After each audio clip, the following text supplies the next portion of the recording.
বর্ষার সময় রাজ্যবাসীকে বিদ্যুতের তারে হাত না দেওয়ার পরামর্শ দিয়েছেন মুখ্যমন্ত্রী মমতা বন্দ্যোপাধ্যায়। তিনি বলেছেন, অনেক সময় বর্ষায় বিদ্যুতের তারগুলি কারেন্ট হয়ে থাকে।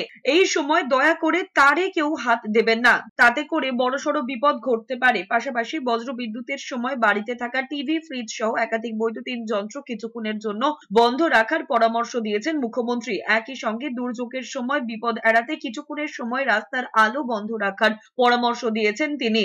অতিবৃষ্টিতে অনেক ট্রান্সফরমার খারাপ হয়ে যায়, এমার্জেন্সি ভিত্তিতে সেগুলি রিস্টোর করতে হবে। তবে যিনি কাজ করতে যাচ্ছেন তার জীবনও যেন নিরাপদ থাকে, সেফটি বলয় থাকে বলেও মন্তব্য করেছেন মুখ্যমন্ত্রী। তার আরো মন্তব্য, রাজ্যের ফায়ার ব্রিগেড, বিপর্যয় মোকাবিলা, সিভিক, পুলিশ সকলকে রেনকোট পরে কাজ করতে বলেছেন মুখ্যমন্ত্রী।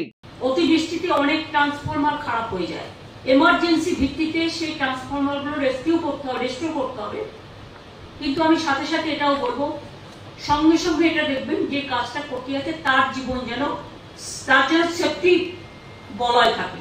অ্যাক্সিডেন্ট সবচেয়ে বেশি ঘটে বর্ষাকালে, আর দুই হচ্ছে যখন কুয়াশা পড়ে, রাতের অন্ধকারে জোর করে গাড়ি চালাতে গিয়ে। আমি বারবার বলি যে যেগুলো ব্ল্যাক স্পট অ্যাক্সিডেন্টে, সেখানে একটা করে চিহ্ন দিয়ে দেওয়া।